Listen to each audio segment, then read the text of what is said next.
telling us about what was going on at the plant? Well, yes, with the children.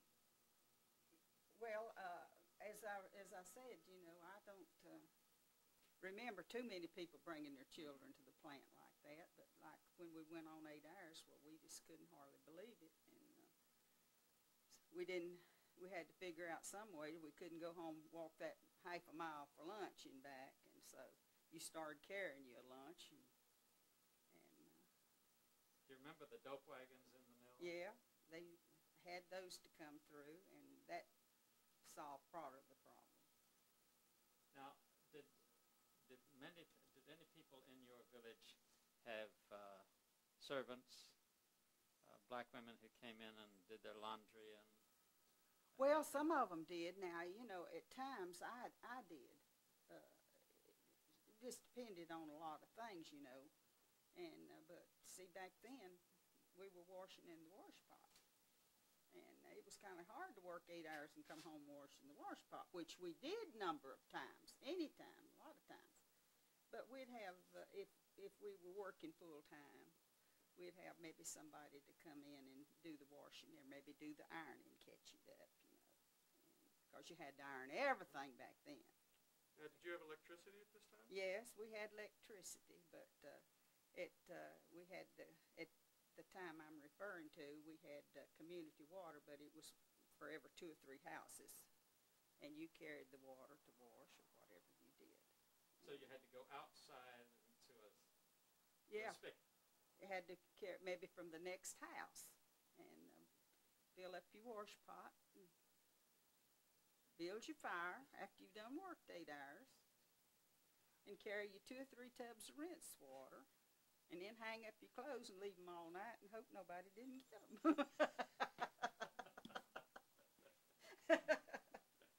Now, was the water service part of the rent, or were you charged extra for that? No, the water was free, and But they charged you for the electric. yeah, yeah. Do you remember how much it was? No, I don't remember how much it was.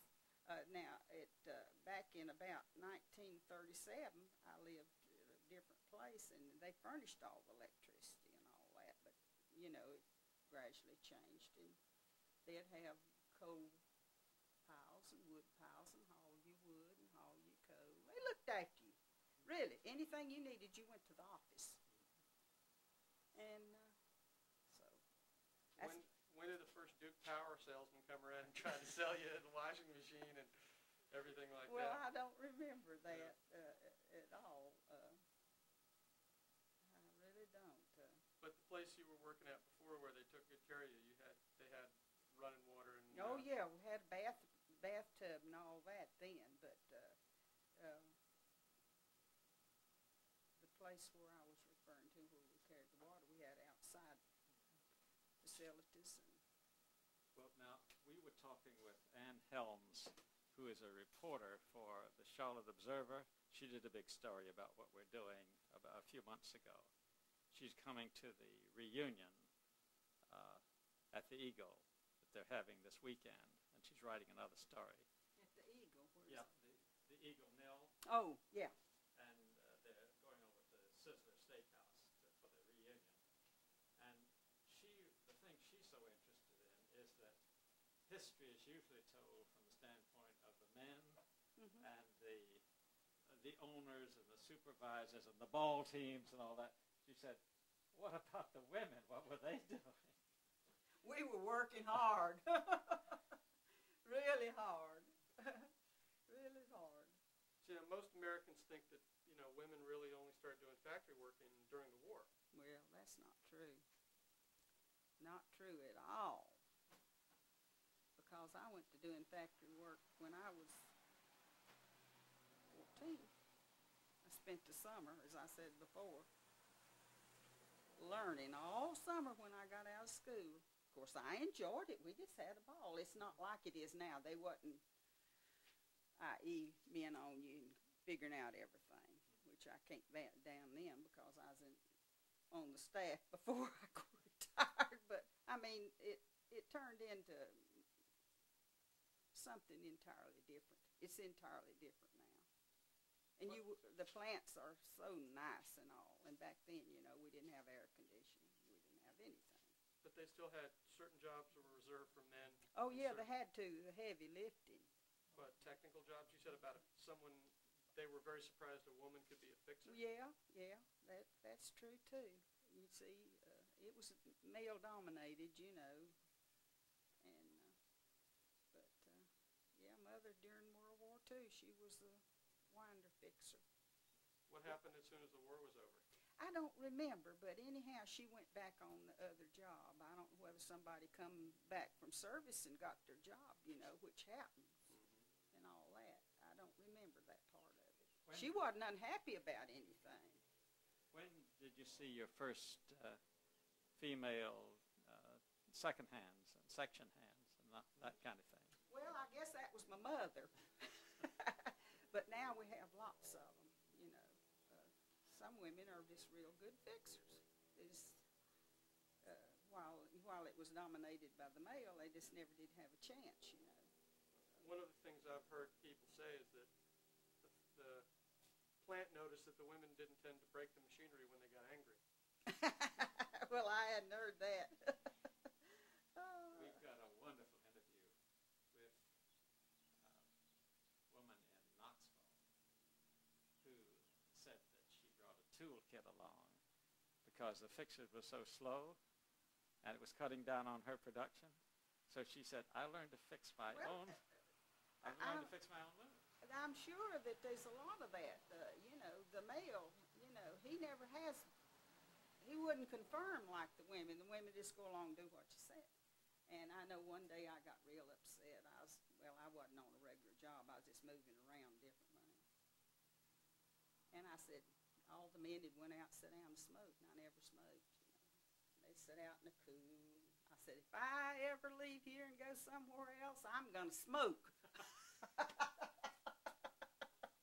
That's the only way you could get a break. Oh, Lord. Oh, that's a great story. Okay, then. How are we doing?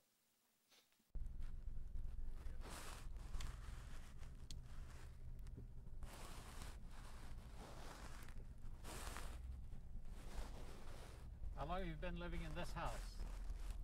About 33 years, something like that. Did you build it? Had it built. I guess she gonna go. Oh, she gonna She'll follow you, yes. Oh, That's right.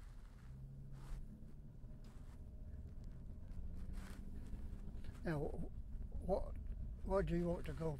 We should go to the village.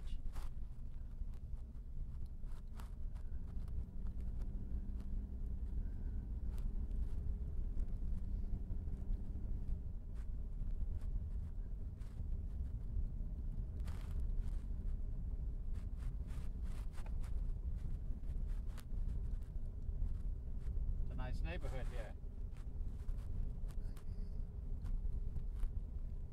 Yes, real good neighbors.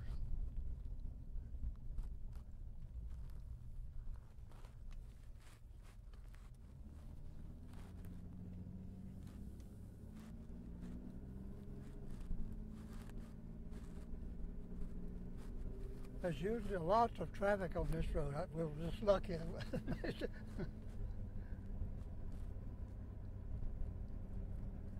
Judy behind us? Let's see.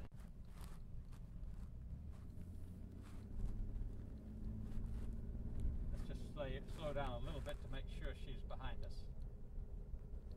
Oh, yeah.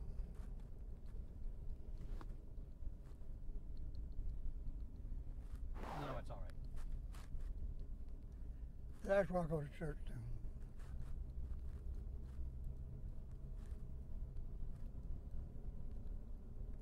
And this town? What's the name of this town?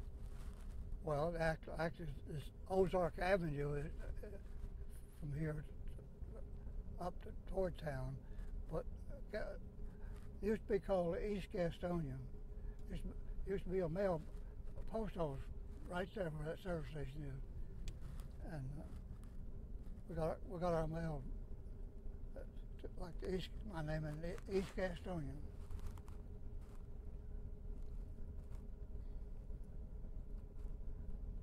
And the big water tower there, that's for the town, is it? Yeah, that's what the town is.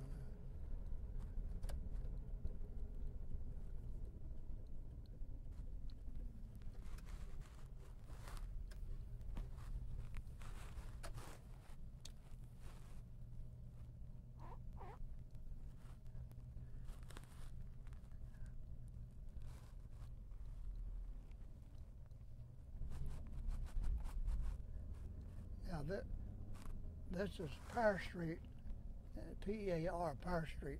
But back then, this road was not paved then. It was dirt road.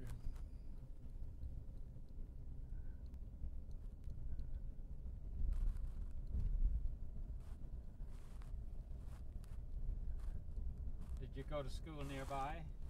Well, we passed the school I went to. We passed back over that. That's a bridge. Now here's, you can see this.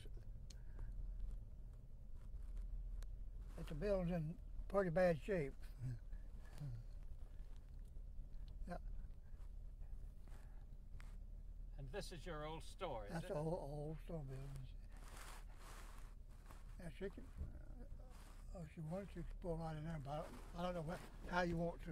Okay.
Front of the car.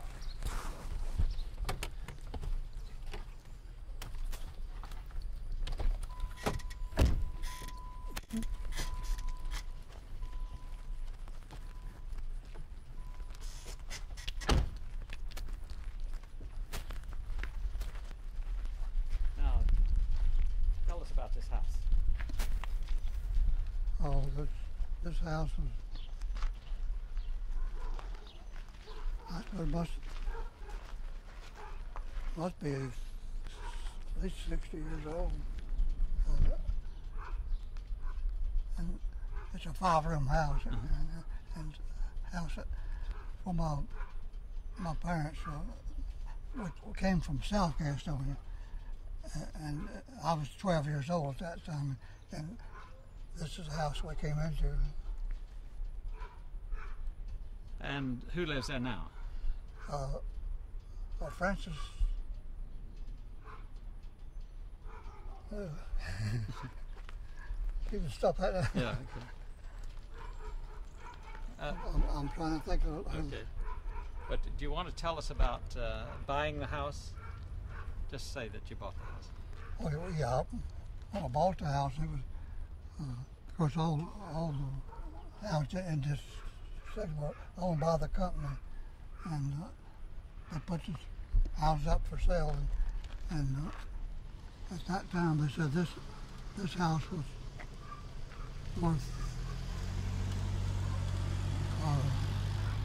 $1,295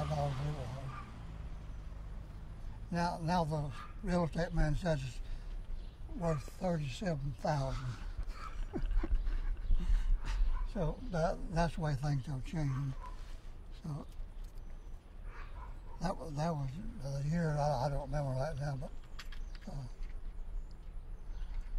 the family did live here. Now most of the family at one time has lived in the house, but the others, older ones, married off earlier, so they were not, at the time of the strike, they were not living here at that time. Well, what about the building next door?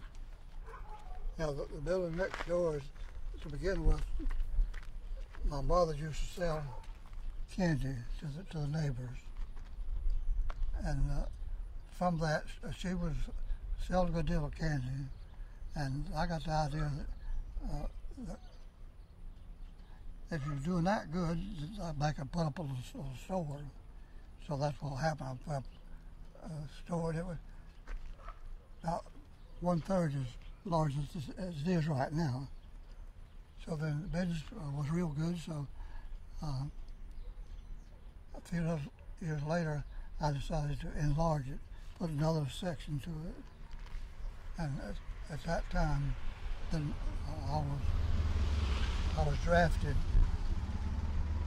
into the service, and so when I came back out of the service, I enlarged it again to its present size now.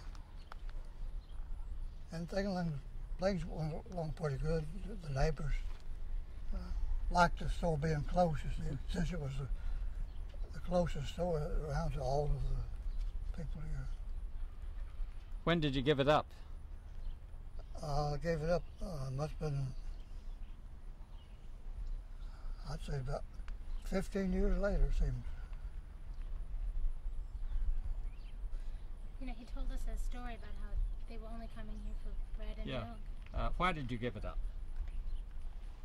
Well, the main reason was I was not making enough money operating. And the times changed that. The mill companies that were paying in cash, they started paying off by check every 2 weeks. So the people then, of course, they wanted to get bargains for it, and being a small store, I couldn't compete with the supermarket. So gradually they stopped buying from me, but would buy from me only the things that they had forgotten probably, or something like milk and bread, which is not a very profitable item, but and you can't pay the power bill all that on the amount of money you make selling milk and bread. So that was, I guess you'd say, the beginning of business going bad like that or not. But you gave them credit though, didn't you? I did, yeah. Most people that wanted it, I gave credit, but actually I can't say that I lost enough on the credit business, you know, to justify closing it. Mm-hmm. But just a matter that the business just didn't come. And as I mentioned, the people were paid off in check, and instead of coming by here, they would go by the grocery chain store, and if they had forgotten anything, they'd come by and pick up a loaf of bread. And Could so, we see if your tenant is here? Yeah. Okay.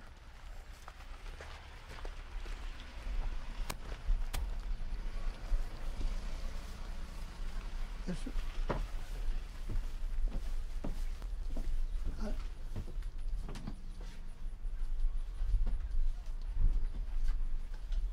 I don't think so.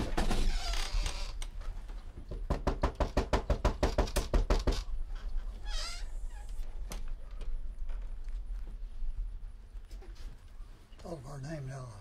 Maybe she's off working. It could be now. I hadn't called. I Oh, don't know. no, I understand. Yeah. Now this has two front doors. Was there ever a time when there were two families here? Not to my knowledge. 'Cause the house hadn't been used, but I think it'd been one person to live in before we came. Mm-hmm. Her name is Frances Prince.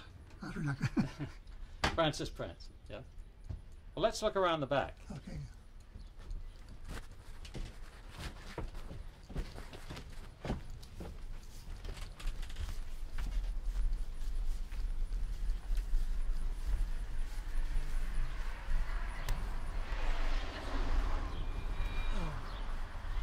I don't know what kind of dog she's got.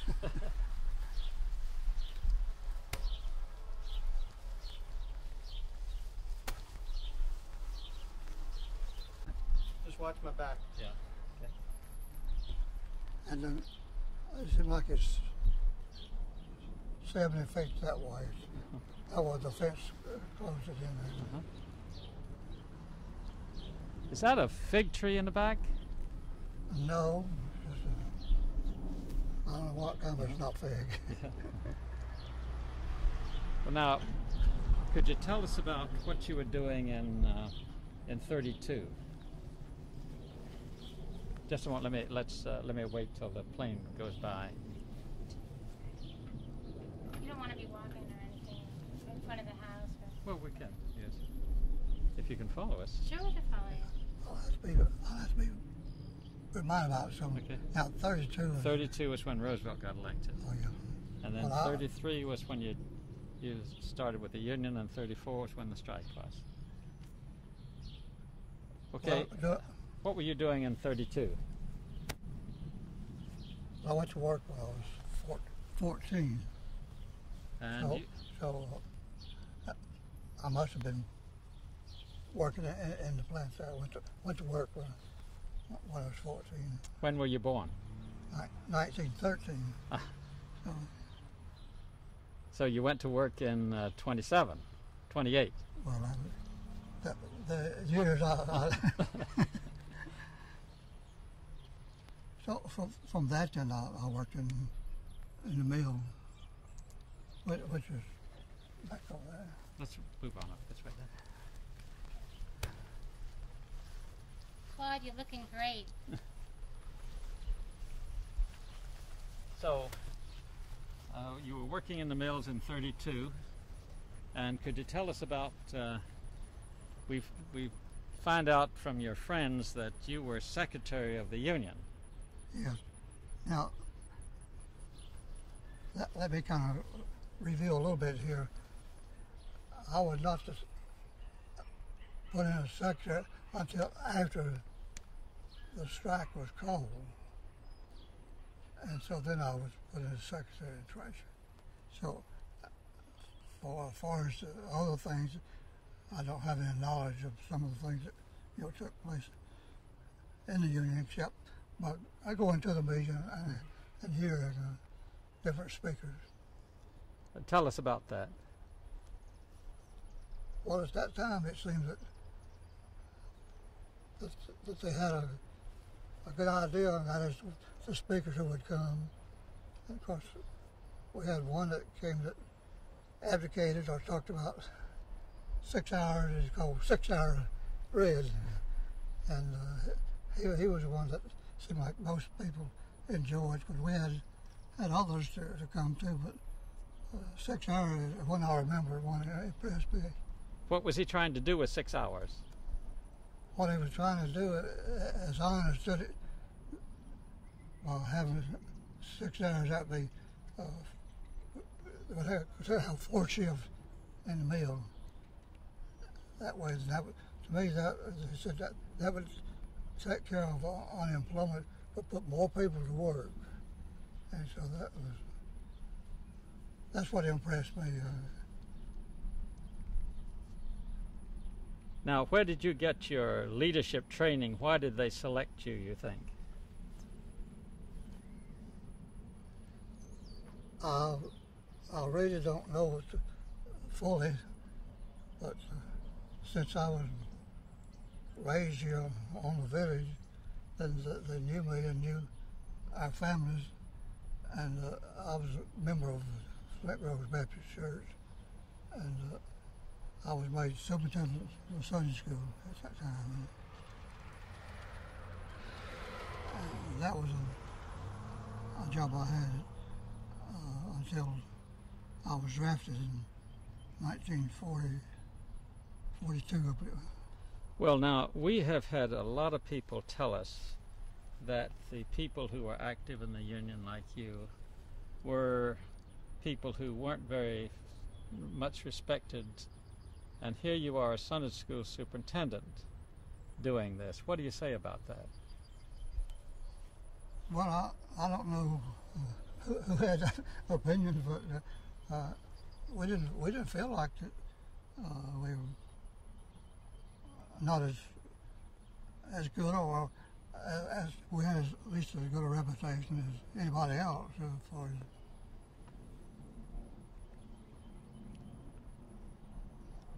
We found a lot of people, and some of the leaders, like a fellow in Hogansville who was a church leader, and we've had people there tell us about him, and some of the others like Paul Christopher up in Shelby. Excuse me, George. Let's wait till that plane. Okay. Smile, crack a grin, and get serious. Okay, does it so well. Good. I know this, and our president was an active worker in the Methodist Church, Faith Methodist, and our secretary, who later became the president, was a member of Flint Groves, and I believe he was on the deacon board, or at least active in the church, and he lived right there, this nice house on the corner. Would you mind doing that again and naming those people as we do it? Okay. Yeah, our president, who was John R. Moore, and he lived the second house out here, and he was an active worker in Faith Methodist Church. And then the one who took his place as the president was Bud Hartman, who lived down here at the corner house. And he was a real Christian gentleman, as he was well liked by everybody. And I don't know of any officers that we ever had that was not, I'd say, an outstanding citizen, or were not a kind that gave you trouble or always in trouble. Now, why did that fellow stop being president and somebody else get to be president? Well, that part I really can't tell you about, because when he left, so I don't know whether he left the village. Yeah, he left, and I understand moved to Lenore. Do you think he had to leave? That I don't know, but in my opinion, I think there was some cause for it. I don't know whether there's any promises made by the company that there be light on the other strikers or what. So, but that, as far as I know, that there was no pressure put on the other members about him. All I know is that he did move. He had to move. Yeah, that's what I understand.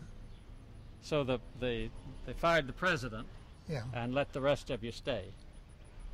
Well, not fired now. The president resigned. I see. And then he was replaced by Bud Hartman. I see. You mean that he doesn't mean the union fired the president. He means that the company wouldn't hire the president of the union back on his job. No, I suppose you have to say that he was like the rest of us, being a union member. He was not put back on at that time. Now, after the strike, can we? Excuse me, I think I'm going to see if I could get that gentleman to stop. So Make some comment about the hot sun. Okay. Let's go down and sit in the shade here. Okay. Okay. Come on.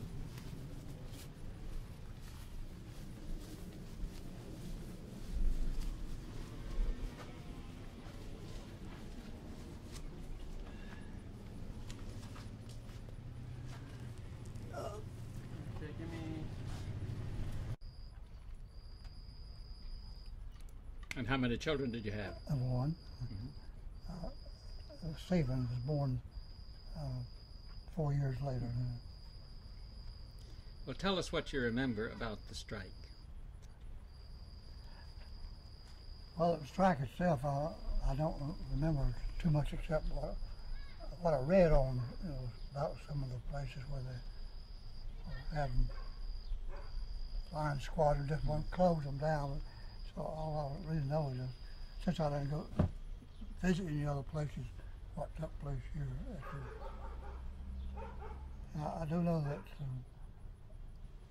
the morning that the union called a strike, that I went on the picket line, which is was back up here, and I stood in that picket line, and the song that they were singing at that time was "I Shall Not Be Moved." I remember that very well. I shall not be moved.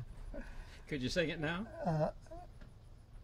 No, no. I didn't sing too well then, but now I don't sing at all. Oh, just try. But some of it's like a tree planted by the waters. That's some of them. I shall not be moved. But we were moved. That was not true. We were saying I shall not be moved. The law itself, actually caused us to be moved because Excuse me. it's against the law to picket, against the law to get in front of a gate and block people from going to their job, and that was. So that part I remember very well. And also one of the people that would come there was Reverend Morris Baker, who was I would say not an educated person, not a ministerial student, but he felt a call of God to preach, and so he would conduct services there. I remember that very well. On the picket line? Yeah, yeah, with the group, Was he with you or against you? Apparently he was with the union. I mean, with the one who struck. So he worked in the mill too. So, but he was not active in anything that in any way, as far as I ever knew. He never showed any partiality between the union or the company and the union members of the strike. Well, when the strike was over, the government said that you should go back and that the manufacturers must take back everybody who had been on strike. What happened in your case? Well, in my case, and with several others, the company did not put us back on our jobs. And the reason they thought it was they said later at a hearing that everybody had been put back to work, but some who were undesirables. And you were considered undesirable? I was considered, since I was an officer, I was considered undesirable, and so I was never asked to go back to work at that time, How long was it before you got back to work? Well, I worked on FERA for 11 months, and so it was, That relief program. yeah. What did you do? Well, some of the things that, of course, you did on that program was help build roads and clean out ditches and things like that. So I did that part, and later I helped the timekeeper take the. See, just a moment. So you know what? I'm going to get that softy. I think that. Okay. This preacher who helped you in the strike. Tell us about his education. Name him and tell us about. Well, his name was Reverend Morris Baker, and it was my understanding that he didn't go to school at all. He had no schooling at all, but he wanted to read the Bible, and his wife taught him how to read. And so she did a good job because he could take the Bible and read it and you wouldn't miss a thing. So that's one reason I say he was called to be a preacher. And he worked in the mill. Yeah, he worked in the mill. At that time, he was working. And he preached at the strike. Yeah. Well, now tell us again, what happened to you after the strike? Well, after the strike was over,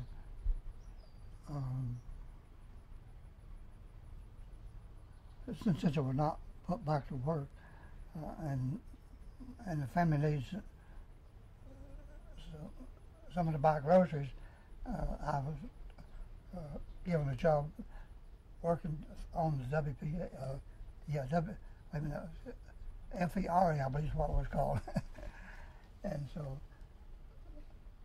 I did that. I worked there for about 11 months. When did you get back in the mill and how?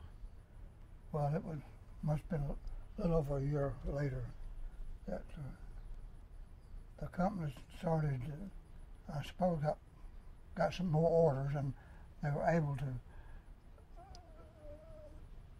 start up more of the machinery on the second shift. Now, I had a job on the first shift to begin with, but on this job it was on the second shift.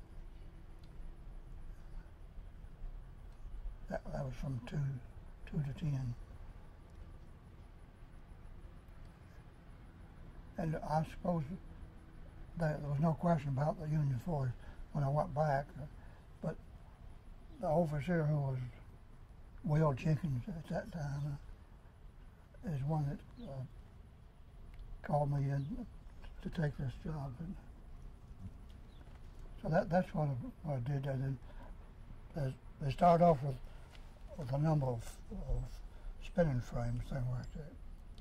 And then as I suppose business got better, they enlarged that and soon had all of the machines running. I'm going to wait till this plane passes. The strike was over. They wouldn't hire you back. Yeah. Why didn't you go to another mill?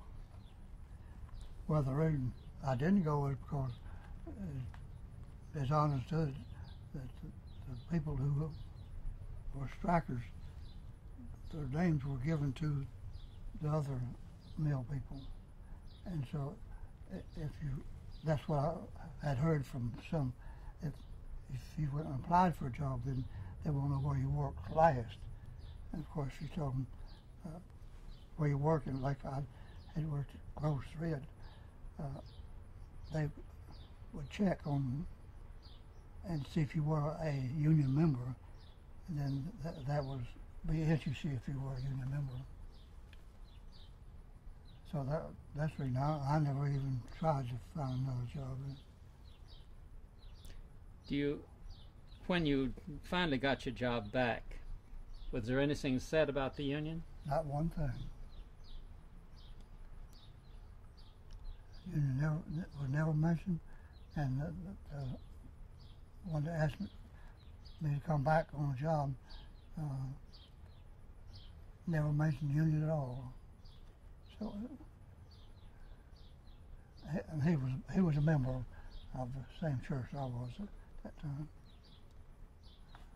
Now, when you did get back to work, what had happened to the union? Well, it had, I guess you have to say it had disbanded because there wasn't anybody, there wasn't any meetings being held, and so there just wasn't any need to have a meeting because what had taken place. So it just gradually the union fell apart. I guess I'd have to say that. Well, now, right after the strike, the union, we have papers from Washington to show that the union was protesting to Washington about the unfair treatment you people were given at that time, so that there was some activity. For example, we have some with red list name on it, listing people who were blacklisted, like you. And there were some hearings. Were you ever involved in any of those hearings?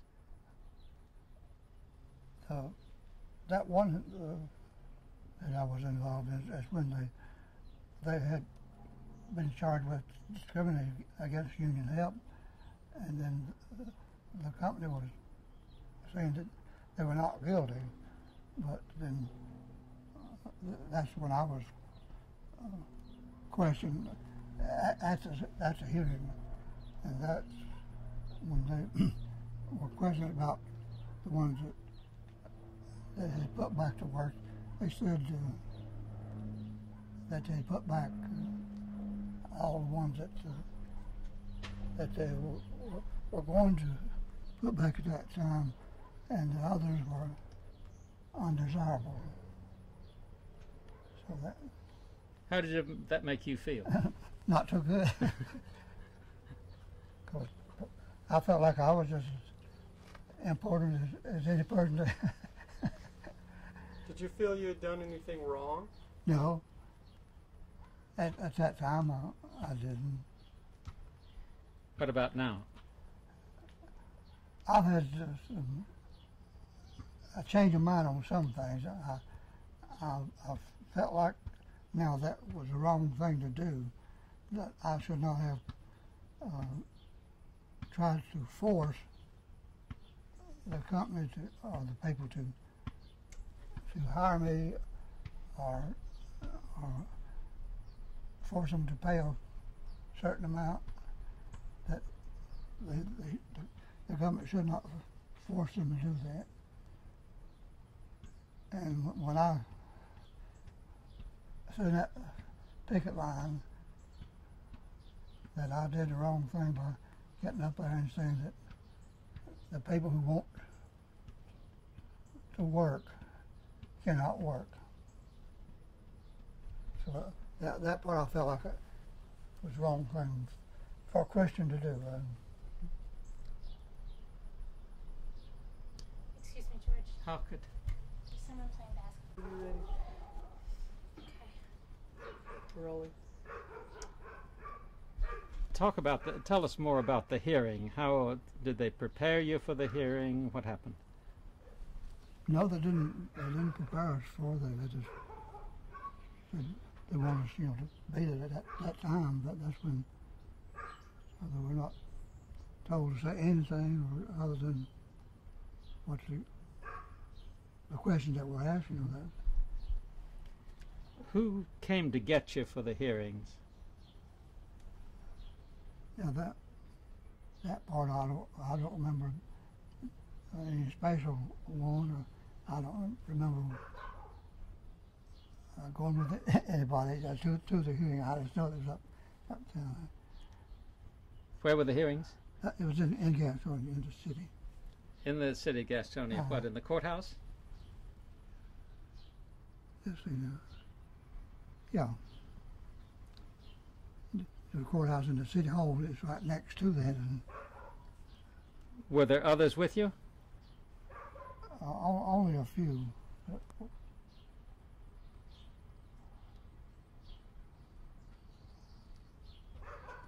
Was the president of your local one of them? No, he was not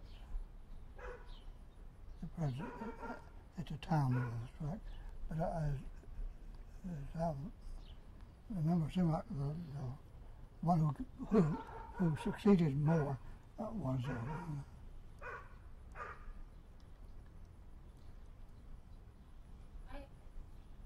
Now, what about the what people from the management were there? Do you remember? the only person I can remember was Mr. Thornburg, who was the secretary and treasurer of the company. He's the only one that I knew to represent the company. Well, that must have been a pretty special time for you, a young fellow right out of the mills, sitting with the secretary and treasurer of the mills. Yeah, that was quite an experience, all right.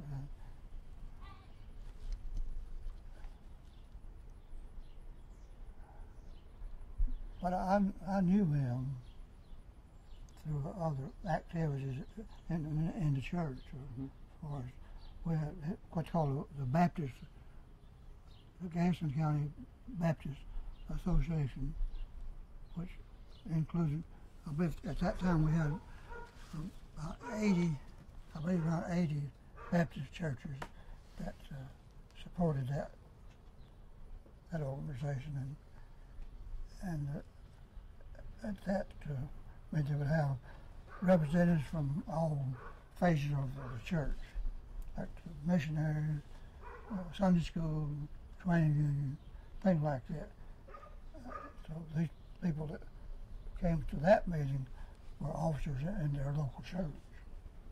And so I had gotten acquainted with Mr. Thornburg through that.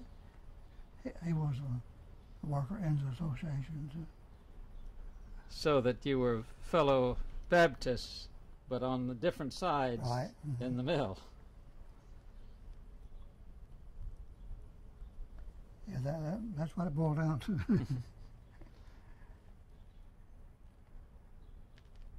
What did you think the workers in the mills could have done to improve their conditions?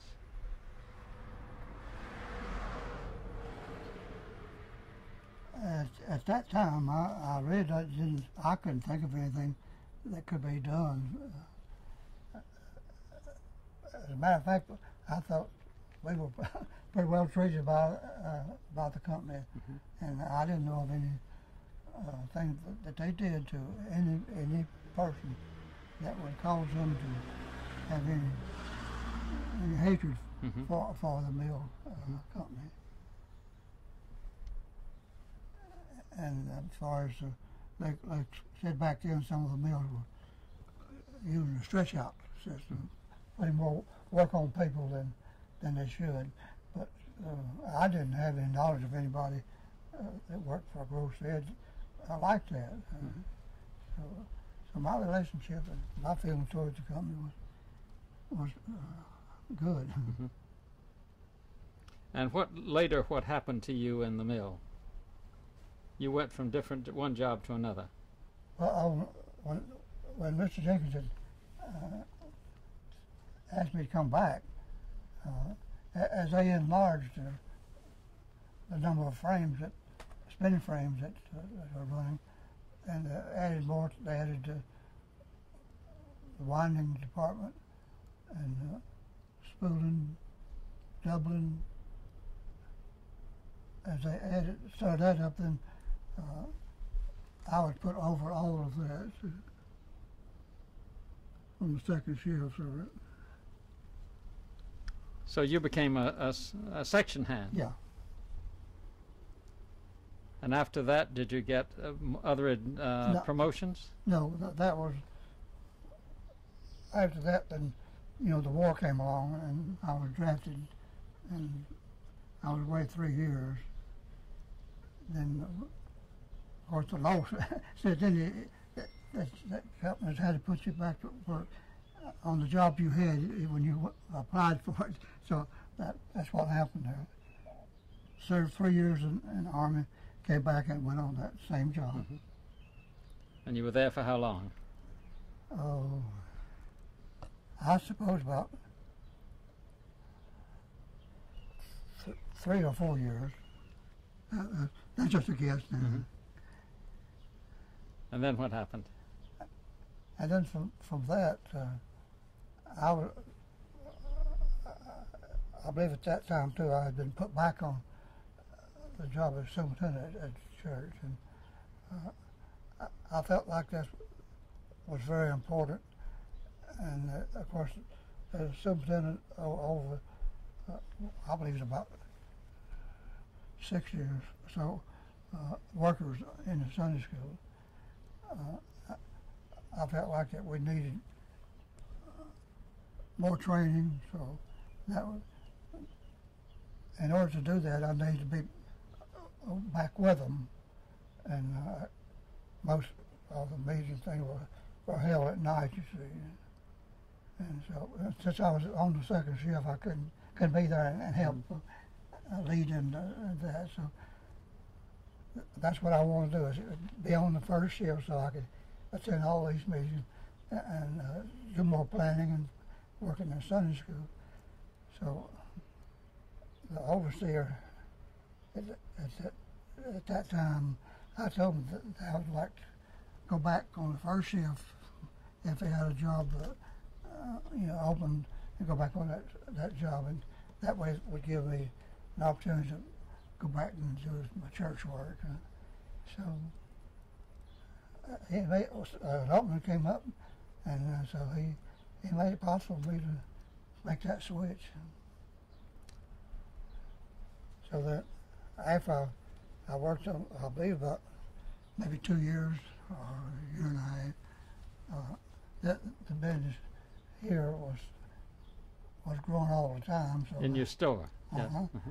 And so I decided that I could do better if I just enlarged the store, put a complete line of groceries. I put a meat box in there, and vegetable Commodore, and restock it, give more.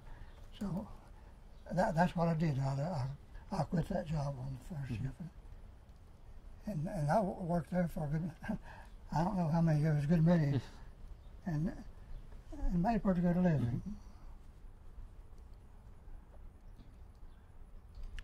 Well, now the life in the mill village here must have changed a lot since from the first time you moved in here till later. How did it change? Well, I haven't kept up actually with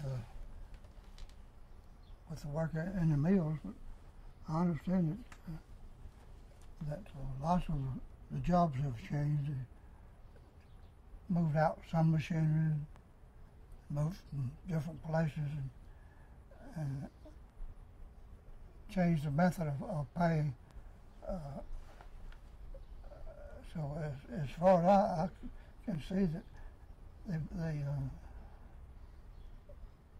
the moves that they have made profit the company, but far as making it any easier on the worker, I don't know about that now.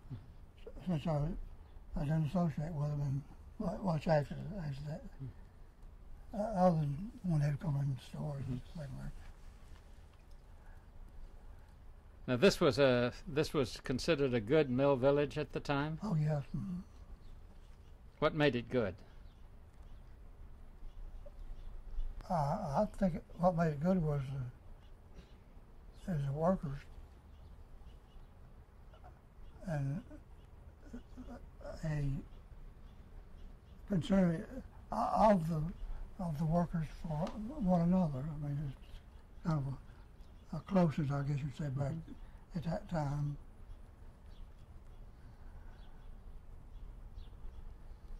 Of course, my opinion, the church has made a very important part of that.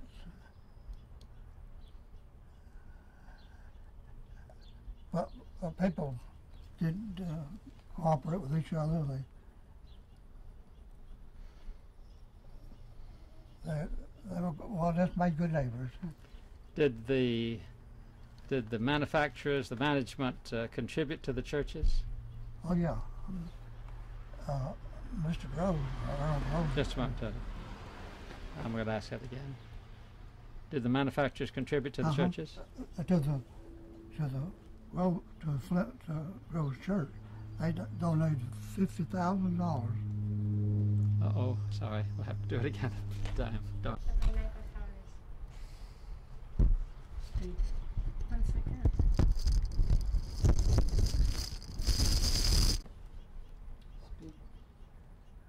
Tell us about the manufacturers and the churches. Well, I always considered it, even back then, that the mill officials were interested in their employees, and I felt like they tried to do what they thought was the thing to do for them, and especially the church. I believe it was the educational building that was built, and Mr. Grove donated $50,000 on the cost of that building. $50,000. $50,000, and that's a lot of money. That's a lot of money. Yes. But they did. Did they